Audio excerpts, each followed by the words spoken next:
Okay, Vikings made a splash signing. You happy now? Um, yeah, this one was surprising. Uh, Patrick Peterson, big name, 10-year Arizona Cardinal. He is now a Viking. Uh, 1 year, 10 million deal. Like I said, this one came out of nowhere. I didn't see him.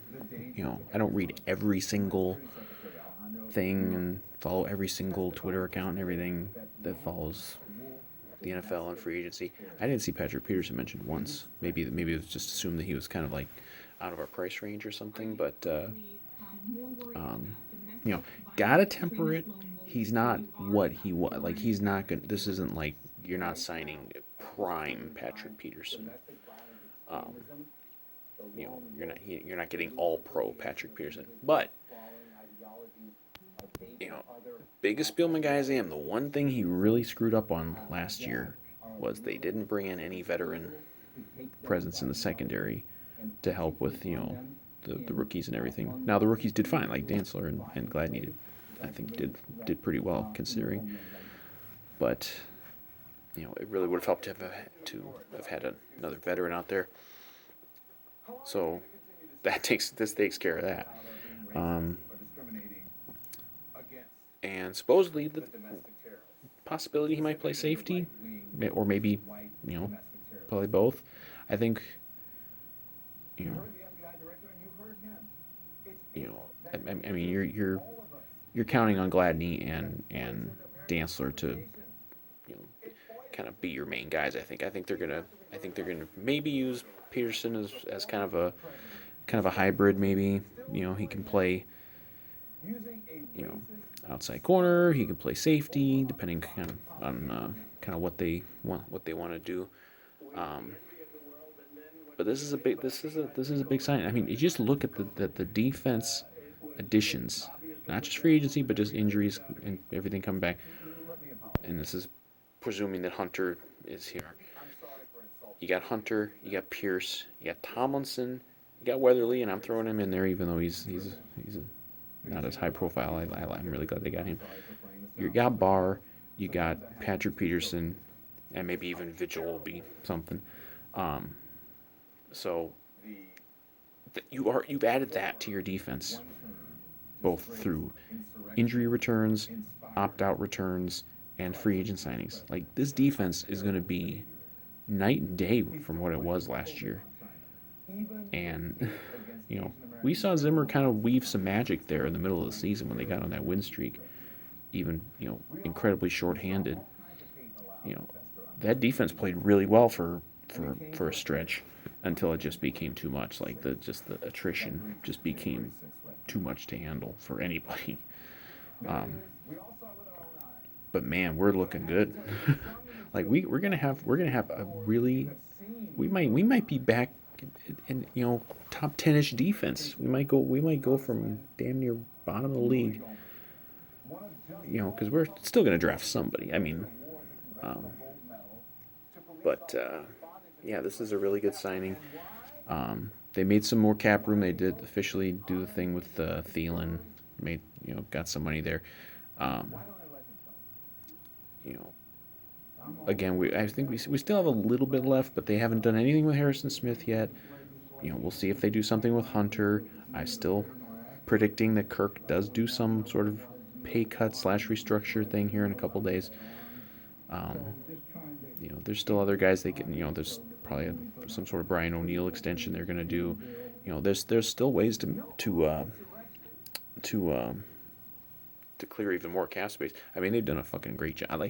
Like they've made two significant signings. I wasn't even sure they'd be able to make one significant signing in free agency this year. Um,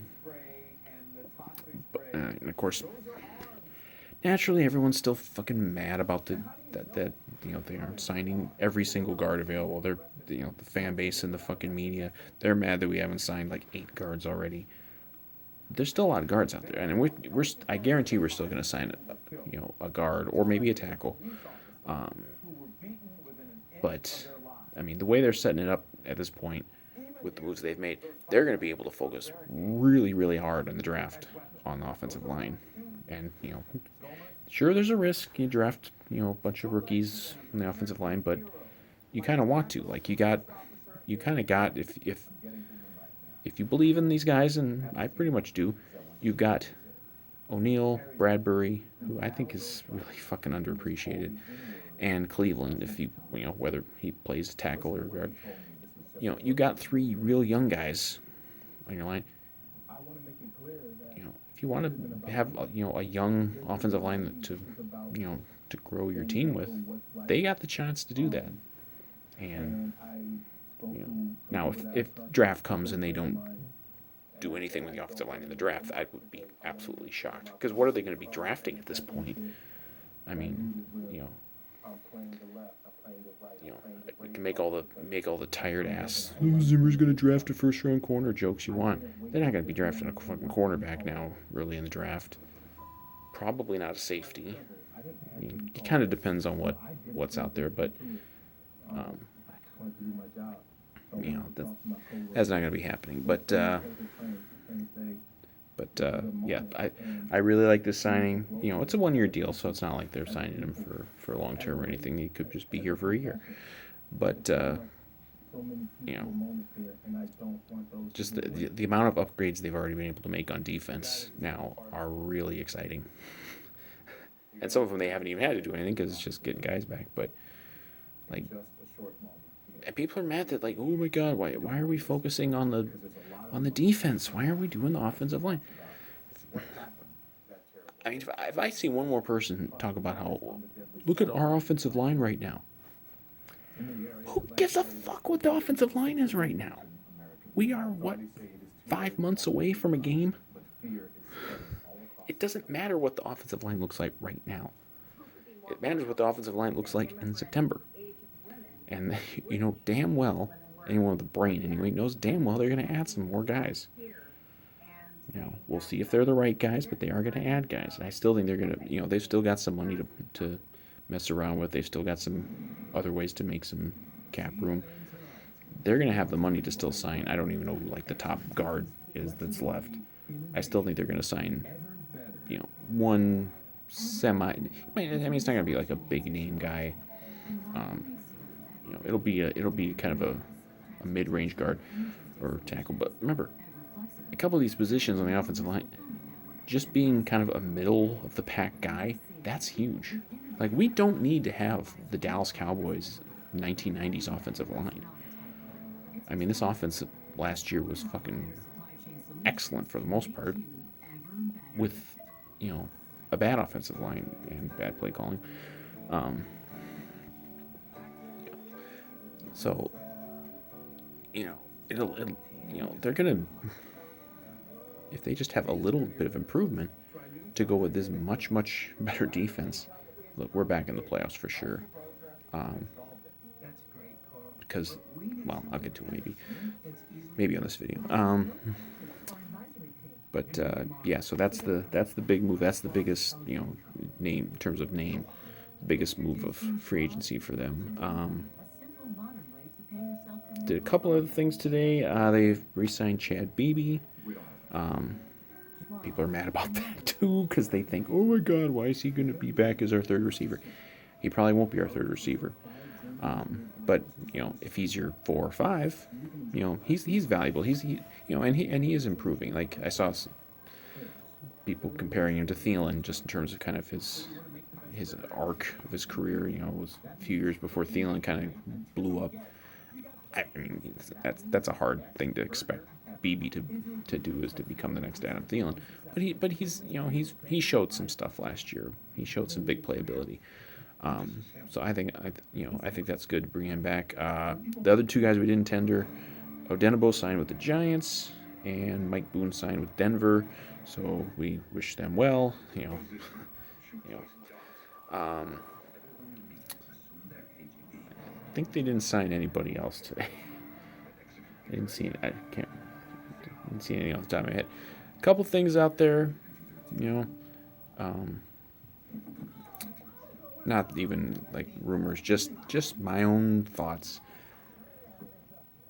Larry Fitzgerald, he's gonna be available. If because now um, Cardinals side AJ Green. Cardinals are really loading up. They signed AJ Green. Does that mean the end of Fitzgerald in Arizona? You know, I saw most people saying he would retire before he would play for anywhere but Arizona. I think maybe the one exception he might make would be to come and finish his career here. You know, he's a local guy. Maybe. I don't know how likely that might be. You know, I haven't seen anything official about them being interested. You know, they obviously wouldn't be able to pay him a lot of money, but you know, would he go somewhere just for the money?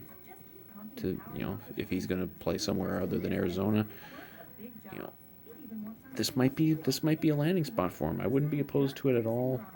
Not just because it'd be a fun story, but because we could use another receiver, and maybe we could get him for for not too much money, and be nice. It'd be nice to have a veteran in there, another veteran in there to help help mentor the young guys. So if he chooses to play somewhere else, maybe it would just be chasing ring, but you could win the ring here. You never know. Just don't go to Tampa, please. And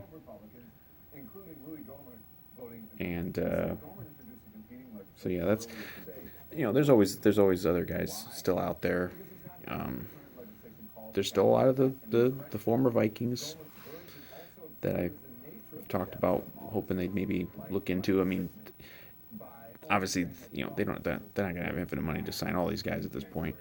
But I mean, like, these guys all haven't signed. The only other name I've kind of heard mentioned, actually linked to the Vikings, is maybe Mackenzie Alexander coming back. But I don't know if the Peterson thing now wipes that out. Again, it probably just depends on money. Like, what can you afford? Because they can clear some more cap, but and they're doing a lot with these contracts where they're kind of pushing as much money into the future as you can, which, I mean, makes sense given that the cap's gonna fucking explode after that TV deal. But I think we lucked out with some non-Vikings news. I was genuinely worried there for a while that we were going to have to start facing Russell Wilson twice a year with the Bears. But apparently the Bears made a hell of an offer for Russell Wilson, and Seattle didn't bite. It was like multiple first-round picks, some more high picks, and a couple players, and Seattle didn't bite. So the Bears, in response, signed Andy Dalton. And, I'm not quite mocking Andy Dalton. I mean, Andy Dalton did beat us last year, although, granted, that was, a shit defense that we had, and we are not going to have a shit defense this year. And he might not even be their starter. But, I think we lucked out in a big way there, because I was worried. And you know what? Maybe they'll go get Deshaun Watson or something, but, I think we lucked out big time on that. And AJ Green, I mentioned, I would have assumed maybe he would have been a target of the Packers. They didn't get him, so we're kind of lucking out with some of these. Not just with I think we're making some good moves, but some of our division rivals are not getting players that they could really use. I think we gotta, I think the North is going to be really up for grabs next year, because I don't think you're going to get quite the level of just, I'm going to show these guys from Aaron Rodgers again. And again, we're going to be a lot better. Like the Vikings, even if the Vikings go into next year with the offensive line we have now, which they're not, but let's just say they did, I still think this team is significantly better than they were last year, and they were, pick a close loss, one close loss away from making the playoffs. But like this, people are just mad at everything, and it's annoying. But they've done a really solid job, I think, here to start free agency. They've been able to do more than I thought they would, at least in terms of like big, splash type signings. Because I really didn't. I thought maybe they would be able to clear enough cap space and work things to maybe make one, significant signing, and they've already made two, and they haven't even done some of the things to clear cap space that I was expecting. So I would not be at all surprised if they still work some things out. I mean, with other extensions and maybe pay cuts, and I don't know if there's anyone left who they would release. I think they've kind of, they're kind of tapped out at that. But I still think that sometime over the coming days here they're still gonna sign an offensive line, and not just to appease the whiny fans and idiot media, but because it makes sense. Like, they've made a couple big additions now to the defense. Now they can go focus.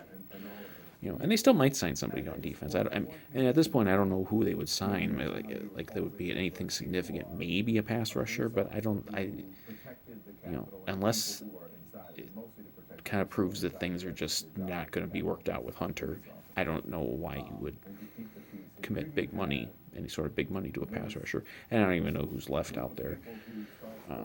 I'd still sign Everson Griffin if you want, but I don't know if that's going to happen. But I still think they can make a meaningful addition to the offensive line. I don't think they're gonna, maybe they would sign a receiver. Fitz, I would go with Fitz for sure, but a lot of that would just depend on him, what he wants to do. I have no knowledge whatsoever of whether or not he would be at all interested in playing for another team at the end of his career. But I think if he were, he would come here. But if it's not him, I don't know if there's another, receiver out there. A lot of mock drafts have been showing the Vikings. I mean, take those for what they're worth, but a lot of them have been showing the Vikings as maybe going with the Heisman winner in the first round. But again, it's going to depend on what they do the rest of free agency as far as what they do in the draft. But they filled some of their holes now, at least for the year, that they don't have to focus on now with that first round pick, and maybe they'll trade back and amass some more picks. But I think they're set up really, really well at this point. I would still like to see them maybe sign a guard, and I still think they will. There's still a lot of free agent guards out there. Remember, we don't need to have like Randall McDaniel. If we just have the modern day Brandon Fusco at guard, like just somebody who's solid. We don't need 5 All-Pros on the offensive line. A lot of people think that we do. No, we don't. We need competence. We did not have competence, particularly at left guard last year. If we just get that, and we got all these skill position players, and we got some really good additions now to the defense, and held some of these other moves, additions on the defensive line. That's all going to help the corners too, the young corners. It's all going to come together like that. And we're going to have a home field advantage. Like, there's so many things to be excited about, and it almost hurts that so many Vikings fans want to be just upset about everything. Like, I don't know. I don't get it. I don't get it. Why do you choose to be miserable and upset? Like, the Vikings are kicking ass right now, and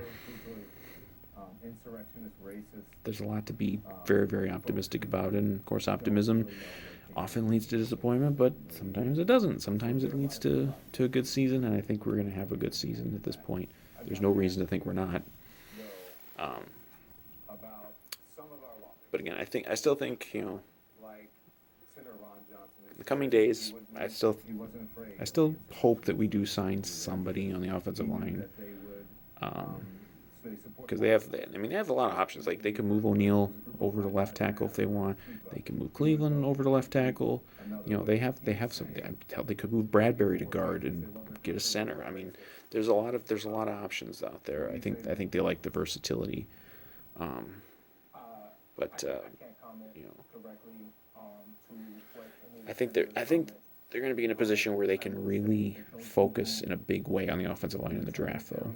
Even if they sign one more guy, like they can then, you know, hit that draft hard. We're not going to have a repeat of Drew Samia, Dakota Dozier next year. We're not going to have that level of play at the guards. We just need we're down here.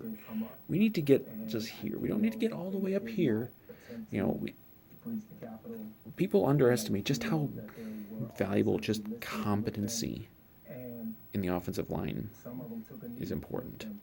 And I think coaching will help that too. And we don't know yet for sure if Clint Kubiak knows what he's doing, but again, he can't be much worse at like situational play calling than his dad was. So yeah, so that's and this was the first official day of free agency. So they also officially announced all the signings: the Tomlinson, Vigil, Rashad Hill, Baby, all those moves. So we'll see what happens. Who knows what might happen? I didn't see this Patrick Peterson thing coming. This was never talked about that I saw. But